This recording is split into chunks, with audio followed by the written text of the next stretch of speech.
The cold wind howled across the Montana prairie as Preston Reeves pulled his collar tight against the chill, his weathered face a canvas of both grief and determination. 6 months, a widower, Preston rode his chestnut mare along the familiar trail back to a home that hadn't felt right since Martha's passing. A place where silence had replaced laughter and emptiness had become his only companion. The year was 1883, and life in Timber Creek had been unforgiving to Preston. At 32, he'd already known more heartache than most men twice his age. The cattle ranch he'd built with his own 2 hands was thriving, but the 4 walls of his cabin felt like a prison of memories. Each night he'd return home after tending to his herd, light a lantern, and sit in Martha's rocking chair, wondering how a man was supposed to keep going when half his heart was buried beneath the old oak tree on the hill. As Preston approached the town's single street, something unusual caught his attention. A small crowd had gathered outside Doc Wilson's clinic, their faces grim and voices hushed. Preston dismounted, tying his horse to the hitching post before making his way toward the commotion. "What's happening?" he asked Sheriff Thompson, who stood at the edge of the group. "Stagecoach accident about 5 miles east," the sheriff replied, his gray mustache twitching. "Driver and 2 passengers didn't make it. 3 children survived, though." Preston's heart sank. Any kin coming for them? The sheriff shook his head. "Parents were on the coach, heading west to start a new life, I reckon. No identification on where they came from, and no telegrams been sent yet about relatives." Before Preston could respond, Doc Wilson emerged from his clinic, wiping blood from his hands with a rag. His eyes landed on Preston. "Reeves, just the man I was hoping to see." Preston frowned. "Me? What for?" "These children need somewhere to stay while we sort this out. Town's too small for a proper orphanage, and I can't keep them here." "I don't know the first thing about children," Preston protested. "You've got that big house," Sheriff Thompson interjected, "and those little ones need shelter, just for a few days until we can arrange something permanent." Preston removed his hat and ran a hand through his dark hair. The thought of children in his quiet, grief-filled home seemed impossible. Yet something stirred inside him, perhaps the memory of how Martha had always wanted children of their own. "Let me meet them first," he finally said. Inside the clinic, 3 small figures huddled together on a bench. The oldest, a girl of about 10 with auburn braids, held the hand of a boy who couldn't be more than 7.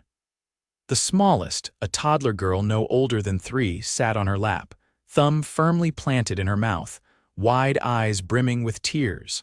Preston knelt before them, placing his hat on his knee. "Hello," he said softly. "I'm Preston Reeves."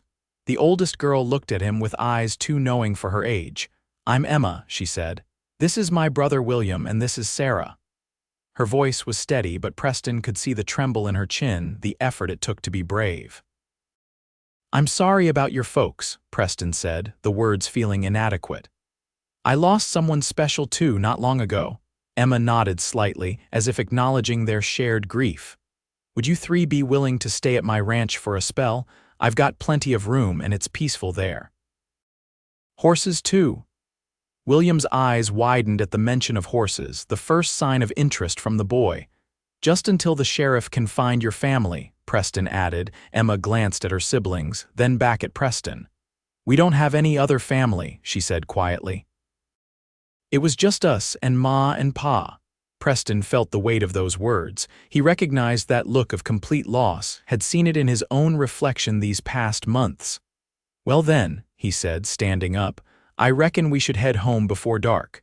The ride to Preston's ranch was quiet. Emma and William sat in the back of his wagon while Preston drove with Sarah settled beside him, wrapped in a blanket Doc Wilson had provided. The little girl had fallen asleep almost immediately, her small head eventually finding its way to rest against Preston's arm. As they approached the ranch, Preston felt a strange mixture of apprehension and something else, something that felt like purpose for the first time in months. "It's not much," he said as they pulled up to the 2-story house he'd built with dreams of a family that never came, "but there's warm beds and food." That first night was awkward and quiet. Preston heated up stew left by Mrs.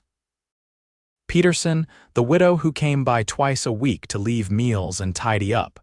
The children ate silently, casting occasional curious glances around the home. Preston showed them to the spare bedrooms upstairs, rooms that had never been used.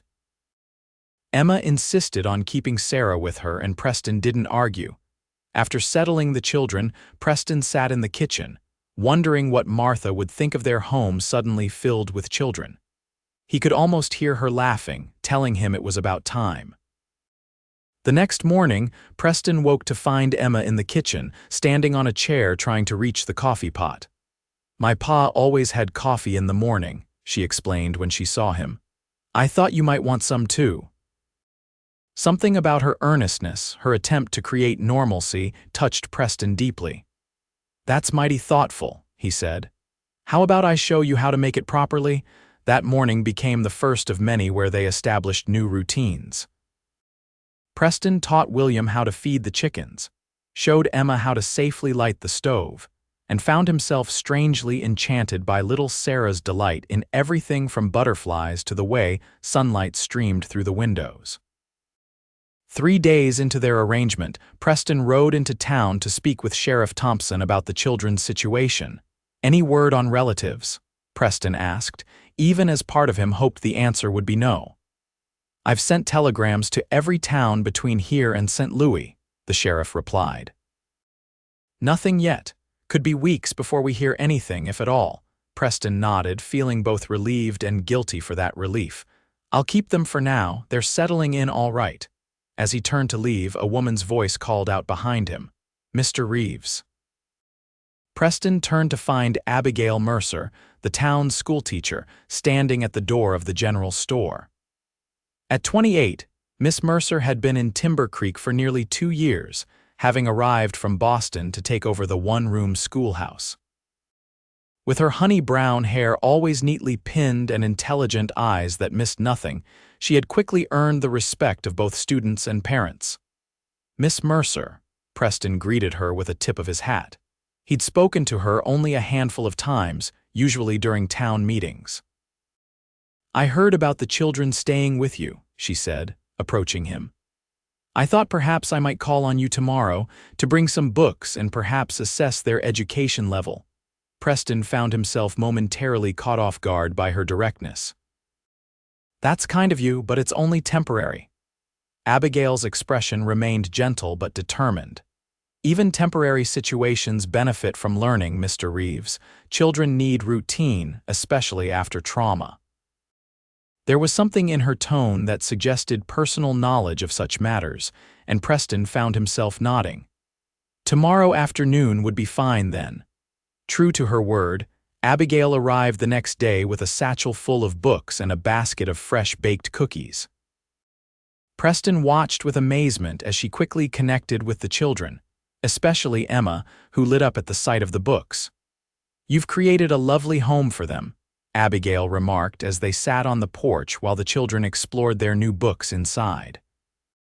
"I confess I was surprised when I heard you'd taken them in." Preston looked out over his land at the cattle grazing in the distance. "Wasn't planning on it, just seemed like the right thing to do." "The right thing isn't always the easy thing," Abigail said softly. "I lost my parents when I was 12. My aunt took me in, but she made sure I knew it was out of duty, not love." Preston turned to look at her, seeing her in a new light. "I'm sorry to hear that. It taught me that kindness matters more than blood," she said. "What you're doing for these children, even temporarily, will stay with them." After that first visit, Abigail began coming regularly, bringing lessons for the older children and toys for Sarah. Preston found himself looking forward to her visits, not just for the help with the children, but for the conversations they shared after the little ones were in bed. Nearly 2 weeks after the children's arrival, Preston woke before dawn to the sound of crying. He found Sarah standing in the hallway, tears streaming down her face. "What's the matter, little one?" he asked, kneeling down. "Bad dream," she whimpered. "Want Pa?" Preston's heart tightened. He picked her up, carrying her downstairs to the kitchen where he warmed some milk with honey, the way Martha had done for her younger siblings when they visited. "I know you miss your pa," he said as Sarah sipped the milk, her tears subsiding. "He was a good man, I bet." Sarah nodded solemnly. "He told good stories." "What kind of stories?" "About wolves and bears and brave people," she said, her small voice serious. Preston smiled. "Well, I might know a few stories like that myself. Would you like to hear one?" Sarah nodded eagerly, and Preston began spinning a tale about a brave young girl who helped a lost wolf cub find its family. By the time he finished, Sarah's eyes were drooping. As he carried her back upstairs, Sarah's small arms wrapped around his neck. "Night, father," she murmured sleepily before he laid her down. Preston froze, his hand hovering over her blanket. "Father." The word echoed in his mind, bringing a flood of emotions he wasn't prepared for. He stood watching her sleep for a long time, trying to make sense of the warmth spreading through his chest. The next morning at breakfast, Preston was unusually quiet, mulling over Sarah's words and what they might mean.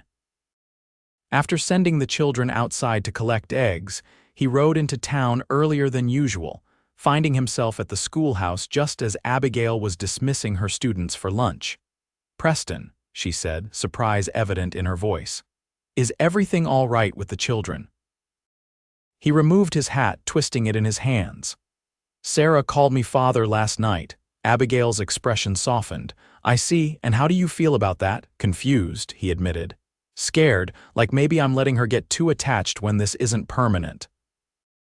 Abigail gestured for him to sit at one of the student desks, taking the one across from him. "Is it not permanent because it can't be, or because you don't want it to be?" The question caught him off guard. "I never planned on being a father. Martha and we tried, but it wasn't meant to be." "Life rarely follows our plans," Abigail said gently. "Sometimes it gives us exactly what we need, even if it's not what we thought we wanted." Preston looked at her, really looked at her, noting the kindness in her eyes and the quiet strength in her posture. "You think I should keep them?" "I think you already know what you want to do," she replied. "You're just afraid to admit it." That evening, as Preston watched the children at dinner, William excitedly describing the frog he'd found by the creek, Emma helping Sarah cut her food, Sarah's infectious giggle as William made faces at her, he realized Abigail was right. Somewhere in the past 2 weeks, these children had begun to heal the hole in his heart, bringing life and purpose back to his days. The next morning, Preston rode into town again, this time to speak with Judge Calloway about what would be required to legally adopt the children. The process would take time, he learned, and there would be paperwork and inquiries, but the judge seemed optimistic. "You're a respected man in this community, Reeves," the judge said, "and those children need a home. I don't foresee any problems." As spring turned to summer, the ranch came alive with more than just the seasonal changes. Preston built a swing for the children, hanging it from the sturdy oak tree in the yard. He taught William to ride, beaming with pride when the boy mastered trotting. Emma took to ranching life with determination, learning to garden from Mrs. Peterson and helping Preston with simple bookkeeping. And Abigail continued to visit, her presence becoming as natural and necessary as the sun rising each morning. Preston found himself watching for her arrival, appreciating her gentle guidance with the children and her easy conversation with him. There was a comfort in her company that he hadn't felt since Martha, though it was different, not replacing what he'd lost, but creating something new. One warm evening in July, after the children were asleep, Preston and Abigail sat on the porch swing he'd recently built, watching fireflies dance in the gathering darkness. "The adoption papers should be ready next week," Preston said. "Judge Calloway said everything's in order." Abigail smiled, genuine happiness lighting her features. "They're fortunate children to have found you." "I'm the fortunate one," Preston replied honestly. "They brought me back to life in a way." They sat in comfortable silence for a moment before Abigail spoke again. "I've been offered a teaching position in Denver." Preston felt as if the ground had shifted beneath him. "Denver, that's quite a change from Timber Creek." It would be a larger school, better pay, she said, not meeting his eyes. I should be excited about the opportunity. But you're not. Preston asked, hearing something in her voice. Abigail turned to look at him then, vulnerability clear in her expression. I find myself reluctant to leave Timber Creek, to leave. She paused. The children have become very dear to me. Just the children? Preston asked softly.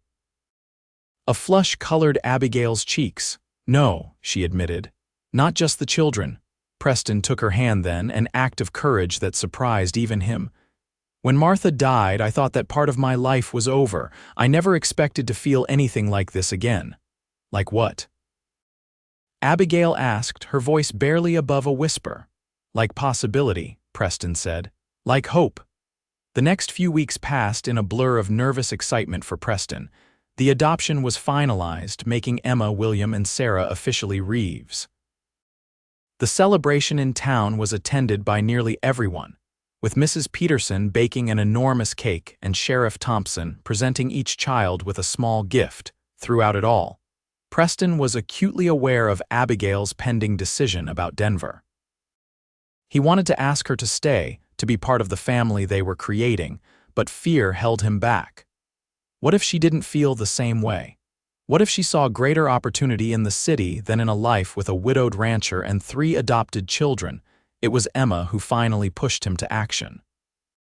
Coming upon him one evening as he sat alone on the porch, staring at the setting sun, she sat beside him with the confidence of someone much older. You love Miss Mercer, don't you? She asked directly. Preston nearly choked on his coffee. Emma, that's not a proper question. Emma rolled her eyes in a way that reminded him startlingly of Martha. It's obvious, Pa. You look at her the way my real Pa used to look at Ma. Preston set his cup down, struck by Emma's casual use of Pa, a title she'd begun using only recently. Is that right? Yes, Emma said firmly. And she looks at you the same way, so why haven't you asked her to marry you? It's complicated, Emma. Miss Mercer has her own life, her own decisions to make. Emma stood up, hands on her hips. Grown-ups always say things are complicated when they're actually simple. If you love someone, you tell them. That's what my first Pa always said. As Emma walked back into the house, Preston sat stunned by the wisdom from this child who had faced so much loss, yet still understood the importance of speaking truth. The next day, Preston rode into town with determination. He stopped first at the general store, selecting a simple but elegant ring, nothing flashy but beautiful in its understated way, much like Abigail herself. Then he headed to the schoolhouse, timing his arrival for after the students had been dismissed. He found Abigail at her desk, writing in her lesson book. She looked up at his entrance, a smile spreading across her face. Preston, what a pleasant surprise. He removed his hat, suddenly feeling as nervous as a schoolboy. I need to ask you something important, Abigail. She set down her pen, giving him her full attention. I'm listening. Have you decided about Denver? He asked. A small sigh escaped her. I told them I needed more time. Truth be told, I've been postponing the decision. Don't go, Preston said, the words coming out more abruptly than he'd intended. Stay here, stay with me. Abigail's eyes widened. Preston. He moved closer, kneeling beside her desk and taking her hand. I know this might seem sudden, but it's not really. These past months, watching you with the children, talking with you on the porch, sharing our stories. I've fallen in love with you, Abigail. Tears welled in Abigail's eyes. I've turned down the position already, she admitted. I couldn't bear the thought of leaving, not when my heart is here. Preston pulled the small box from his pocket. Then marry me. Be a mother to those children who already adore you. Be my wife, my partner. Help me build the family we've already started creating. Abigail's free hand covered her mouth as he opened the box, revealing the simple silver band with a small pearl. Yes, she whispered through her tears. Yes, I will marry you, Preston Reeves. Their wedding took place in late September, when the aspens were turning gold and the air held the first crisp promise of autumn. The entire town turned out for the celebration, held in the meadow behind Preston's now their home. Emma served as Abigail's maid of honor, William proudly carried the rings, and Sarah scattered wildflower petals along the path, announcing to everyone who would listen that my father is marrying my teacher. As Preston stood waiting for his bride, watching his children participate in this joining of their family, he felt Martha's presence like a gentle breeze. Not a haunting, but a blessing. A sense that she would approve of this new chapter. This family forged not from blood but from love and circumstance. When Abigail appeared at the end of the path, radiant in a simple ivory gown, Preston felt his heart might burst with happiness.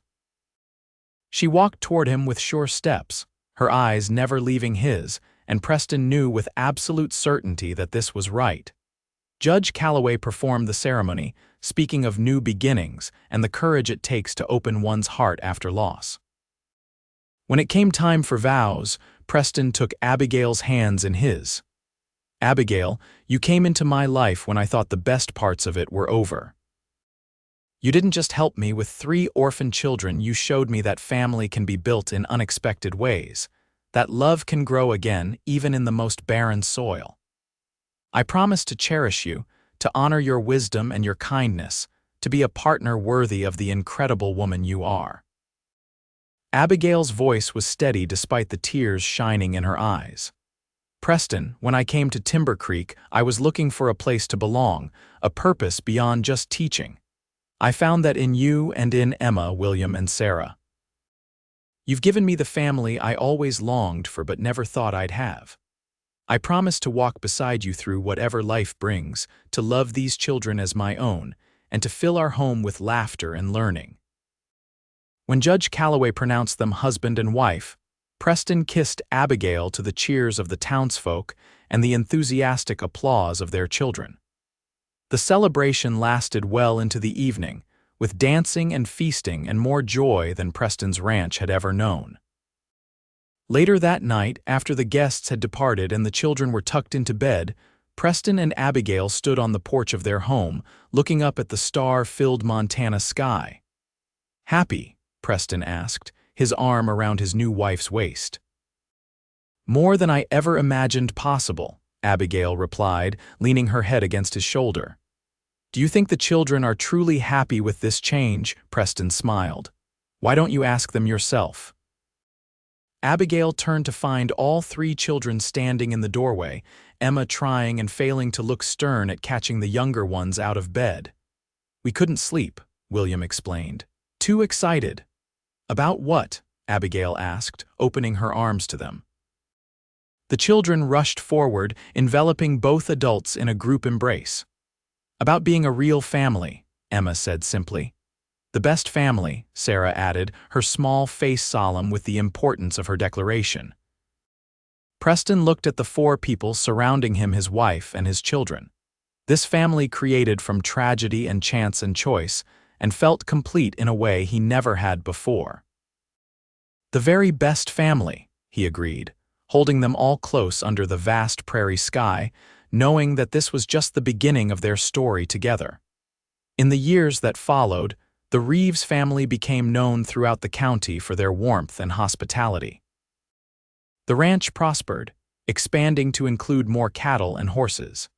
Emma grew into a confident young woman with a talent for numbers, eventually helping manage the ranch's finances. William developed his father's skill with horses, training some of the finest riding stock in the territory. And Sarah, their unexpected blessing who had first called Preston father, became the bridge between their past and future when she welcomed a baby sister, Martha Abigail Reeves, born almost exactly 2 years after Preston and Abigail's wedding. Life on the frontier remained challenging, with harsh winters and occasional drought, but the foundation they had built, a family created from loss, and found in love, gave them strength to weather whatever came their way. And on quiet evenings, when Preston would look around their dinner table at the faces that had become his world, he would remember that cold day when he'd reluctantly agreed to take in 3 orphans, never imagining that in saving them, they would save him too.